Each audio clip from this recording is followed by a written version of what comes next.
আমরা এই ভাষায় আমাদের আমির জামাত কখনো কথা বলেননি। উনি বলেছেন, ওনার কথাটাকে মিস ইন্টারপ্রিট করা হয়েছে। উনি বলেছেন যে আমার উপরে যারা আঘাত করেছে প্রতিশোধ বা আক্রোশের এই দায়িত্ব আমি নিজে নেব না, আইন আমরা হাতে তুলে নেব না, এটা আমরা ব্যক্তিগতভাবে কেউ যদি আমাকে ক্ষতি করে থাকে আমি তাকে ক্ষমা করে দেব। কিন্তু ভিকটিম যদি, ক্ষতিগ্রস্ত যদি তার বিরুদ্ধে কোনো মামলা করে জামাত সে মামলায় সাহায্য করবে। অর্থাৎ আমরা এটা বোঝাতে চেয়েছি, আমাদের আমির জামাত বোঝাতে চেয়েছেন যে আমরা আইন নিজে হাতে তুলে নেব না, আমরা আইনের মাধ্যমে অপরাধের বিচার চাই। দলগতভাবে যেভাবে কথাটাকে ভুল ব্যাখ্যা করে প্রচার হচ্ছে, এইভাবে আমাদের আমির সাহেব কথা বলেননি। আপনারা কি আওয়ামী লীগকে ক্ষমা করে দিয়েছেন? না, আমরা এই ভাষায় আমাদের আমির জামাত কখনো কথা বলেননি। উনি বলেছেন, ওনার কথাটাকে মিস ইন্টারপ্রিট করা হয়েছে। উনি বলেছেন যে আমার উপরে যারা আঘাত করেছে প্রতিশোধ বা আক্রোশের এই দায়িত্ব আমি নিজে নেব না, আইন আমরা হাতে তুলে নেব না, এটা আমরা ব্যক্তিগতভাবে কেউ যদি আমাকে ক্ষতি করে থাকে আমি তাকে ক্ষমা করে দেব। ইন্ডিভিজুয়ালি প্রত্যেক মানুষের অধিকার আছে, কেউ যদি আমাকে একটা কটু কথা বলে আমি তাকে মাফ করে দিতে পারি। কিন্তু ভিকটিম যদি, ক্ষতিগ্রস্ত যদি তার বিরুদ্ধে কোনো মামলা করে জামাত সে মামলায় সাহায্য করবে। অর্থাৎ আমরা এটা বোঝাতে চেয়েছি, আমাদের আমির জামাত বোঝাতে চেয়েছেন যে আমরা আইন নিজে হাতে তুলে নেব না, আমরা আইনের মাধ্যমে অপরাধের বিচার চাই। আর ইন্ডিভিজুয়ালি কোনো অপরাধ ব্যক্তি যদি উদার হয়ে ক্ষমার আদর্শে ক্ষমা করে দেয়, সেটা ইন্ডিভিজুয়াল প্রত্যেক ব্যক্তি কিন্তু সেটা বলতে পারে। কিন্তু দলগতভাবে যেভাবে কথাটাকে ভুল ব্যাখ্যা করে প্রচার হচ্ছে, এইভাবে আমাদের আমির সাহেব কথা বলেননি। ব্রিগেডিয়ার জেনারেল আমান আজমিকে কেন নিজেদের দলের লোক বলছেন না? তার মানে কি দলের লিস্টেড কর্মী না হলে কেউ আপনাদের লোক নয়? না, একটা দলের তো সদস্য থাকার, যুক্ত হওয়ার একটা দলীয় বিধি, একটা সিস্টেম আছে। তো জামাত ইসলামীর মতো রাজনৈতিক দলের সদস্য হওয়া, কর্মী হওয়া, নেতৃত্বের মানে আসবার একটা সিস্টেমেটিক পথ পন্থা আছে। আমরা ওটা বোঝাতে চেয়েছি যে তিনি এই সিস্টেমের কোনো পর্যায়েরই সদস্য নন। যে পর্যায়ের সদস্য থাকলে তার কোনো কমেন্ট, কোনো বক্তব্য দলীয় বক্তব্য হিসেবে বিবেচিত হয়, এরকম পর্যায়ের কোনো যুক্ত ব্যক্তি তিনি নন। কোটি কোটি মানুষ তো জামাতকে সমর্থন করতে পারে, ভালোবাসতে পারে, সেটা ভিন্ন জিনিস। কিন্তু জামাতের কারো কথা জামাতের কথা বলে বিবেচিত হবে, এটা হইতে গেলে তো তাকে সেই দলের নিয়মের আওতায় থেকে কোনো একটা জায়গায় থাকতে হবে, সেরকম কোনো জায়গায় তিনি সদস্য নন। আমরা সেটা বোঝাতে চেয়েছি। আপনার নির্বাচনী এলাকার মানুষ 16 বছর ধরে নিপীড়িত, তাদের নিয়ে কিছু বলুন। ধন্যবাদ। আমার এলাকা বলতে আমার নির্বাচনী এলাকা, যেখানে আমার নিজের বসবাস এবং বাড়ি, খুলনা জেলার ডুমুরিয়া এবং ফুলতলা, দুইটা উপজেলার, ডুমুরিয়াতে 14টা আর ফুলতলাতে 4টা, 18টা ইউনিয়ন নিয়ে বিশাল জনপদ আমার নির্বাচনী এলাকা। এখানে মুসলিম এবং হিন্দু ভাইদেরও একটা বিপুল সংখ্যক লোক আমার এই নির্বাচনী এলাকায় আছে। আমি যখন জনগণের ভোটে একবার নির্বাচিত হয়েছিলাম 2001 সালে, 5টা বছর আমি সেখানে উন্নয়ন এবং অগ্রগতির জন্য 5টা বছর আমি নিরলস পরিশ্রম করেছি। আমার নির্বাচনী এলাকার একটা এলাকা সন্ত্রাস কবলিত ছিল, মৃত্যুকূপ বলে মিডিয়াতে পরিচিত ছিল। চরমপন্থী সন্ত্রাসীদের এই লালন কেন্দ্রকে আমরা আমার জনপ্রতিনিধি থাকার সময় সেটাকে একটা শান্তির জনপদে আমরা পরিণত করেছি। সন্ত্রাস সেখান থেকে দমন হয়েছে, আমরা বিপুল পরিমাণ উন্নয়নমূলক কাজ করেছি। কিন্তু দুর্ভাগ্য, তারপরে আওয়ামী ফ্যাসিবাদী সরকার ক্ষমতায় আসার পর যারা যে দায়িত্বে এসেছেন, তারা শুধু নিজের ভাগ্যই উন্নয়ন করেছে। রাস্তাঘাটগুলো অবহেলিত, ভাঙা চোরা খানাখন্দ হয়ে পড়ে আছে। ওই গভর্নমেন্ট সব আসলেই তো কিছু রেগুলার কিছু ছোটোখাটো ওয়ার্ক থাকে, মানে একজন জনপ্রতিনিধি জনগণের সাথে কমিটমেন্ট অনুযায়ী যে এক্সট্রা তার কিছু সার্ভিস পাবলিকের জন্য কেউ সেটা রাখেনি। সবাই নিজের পরিবার, দল, তার গোষ্ঠী, সিন্ডিকেটের ভাগ্যের সে উন্নয়ন করেছে। বহু সন্ত্রাসী, চাঁদাবাজ, মস্তান, লুটপাটকারী একটা দলীয় সিন্ডিকেট গড়ে তুলে এই 15-16টা বছর আমার এলাকার মানুষকে তারা বহু কষ্ট দিয়েছে, বহু লোককে তারা দুর্ভোগের শিকার পরিণত করেছে। তো আমার বক্তব্য আমার নির্বাচনী এলাকার জনগণের জন্যে।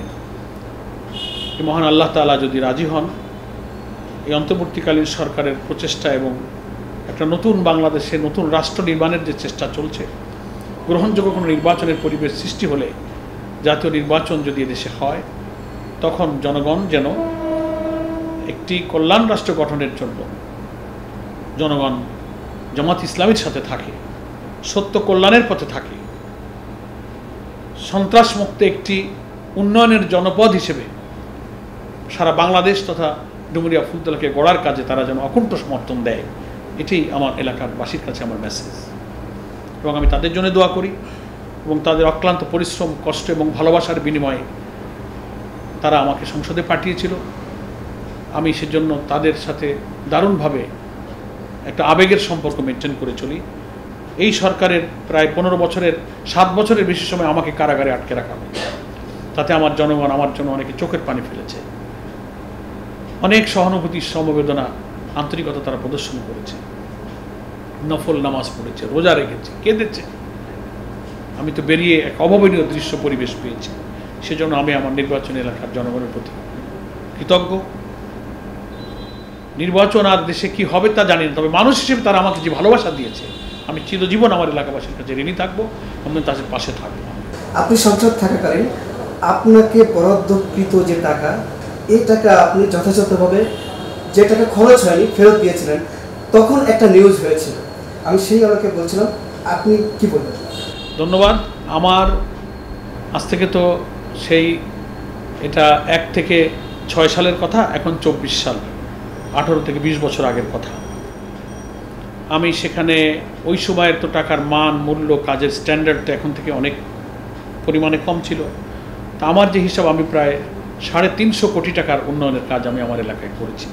এবং তার বিশেষ বৈশিষ্ট্য ছিল এই, আমি এলাকার নির্বাচনের আগেও জনগণকে কথা দিয়েছিলাম যে আলহামদুলিল্লাহ আপনারা যদি আমাকে নির্বাচিত করেন, সরকারি যে অর্থ বরাদ্দ পাবো, আমার ব্যক্তিগত পরিশ্রম, স্বার্থ ত্যাগ করে দপ্তরে দপ্তরে ছুটে আমি সরকারের অর্থ দিয়ে এই এলাকার উন্নয়ন এবং সন্ত্রাস দমনে ভূমিকা রাখব। এবং একটা টাকা হারাম আমার হলকুমের মধ্যে যাবে না, এই ওয়াদা আমি করেছিলাম। তো আলহামদুলিল্লাহ নির্বাচনের পরে আমি আবার যখন এলাকার মানুষের কাছে গিয়েছি, বহু সভা সমাবেশ করেছি, এই কথাই আমি তাদেরকে প্রশ্ন করেছি আর মতামত চেয়েছি যে কেউ কি বলতে পারবেন যে আমি কোনো একটা কাজের বিনিময়ে কারো কাছে 1 কাপ চা খেয়েছি, একটা টাকা আমাকে কেউ দিয়েছেন। পরবর্তীতে যারা এমপি হয়েছে শুনেছি একটা ডিউ লেটার দিতে গেলে 1 লাখ, 2 লাখ, একটা স্কুলের এমপিও করতে গেলে 5 লাখ, একটা কাজ করে দিলে এই লাখ, তোমাকে চাকরি দিলে এত লাখ। আমার এলাকায় আলহামদুলিল্লাহ আমি আমার সংসদের মেয়াদ শেষ হওয়ার পরে সবার কাছে ওপেনলি বলেছি, কেউ কি সাক্ষী দিতে পারবেন, 1 টাকা আমি হারাম উপার্জন করেছি, কাজ করেছি, নিজের গাড়ির তেল পুড়িয়ে নিজের বাসায় চা পানি আলু ভর্তা দিয়ে ভাত খেয়ে সচিবালয় নিয়ে গেছি, পারলে মানুষের সেবা করেছি। কিন্তু কোনো বিনিময়ে একটা টাকা, কোনো বিনিময়ে আমি আলহামদুলিল্লাহ গ্রহণ করিনি। ভালোবাসা পেয়েছি মানুষের, আমিও ভালোবাসা দিয়েছি। সেটার জন্য আমি আল্লাহ তাআলার কাছে শুকরিয়া জানাই, মানুষের প্রতি আমি কৃতজ্ঞ। আলহামদুলিল্লাহ চেঞ্জ টিভির প্রতি আমি কৃতজ্ঞ, চেঞ্জ টিভিকেও ধন্যবাদ। জনগণের প্রত্যাশা পূরণে চেঞ্জ টিভি আরও সামনে এগিয়ে যাবে, সত্য এবং ন্যায়ের পক্ষে সে তার ভয়েসকে রেজ করবে, এটা চেঞ্জ টিভির প্রতি আমারও প্রত্যাশা। 1 জানুয়ারি 2024 চেঞ্জ টিভি পা রেখেছে সুরভিত 6 বছরে। সবার প্রতি নিরন্তর শুভেচ্ছা। চেঞ্জ টিভি প্রতিষ্ঠা বার্ষিকীতে আমরা এদেরকে ধন্যবাদ জানাই, চেঞ্জ টিভিকে উত্তরোত্তর সাফল্য কামনা করি। আর সাথে সাথে আমরা বিশেষ করে এদেরকে অনুরোধ করব যেন তারা দেশের পক্ষে এবং বাংলাদেশের জনগণের পক্ষে, ইসলামের পক্ষে, হকের পক্ষে, সত্যের পক্ষে তারা যেন সুন্দর পরিবেশন করতে পারে, এই আশাবাদ ব্যক্ত করি।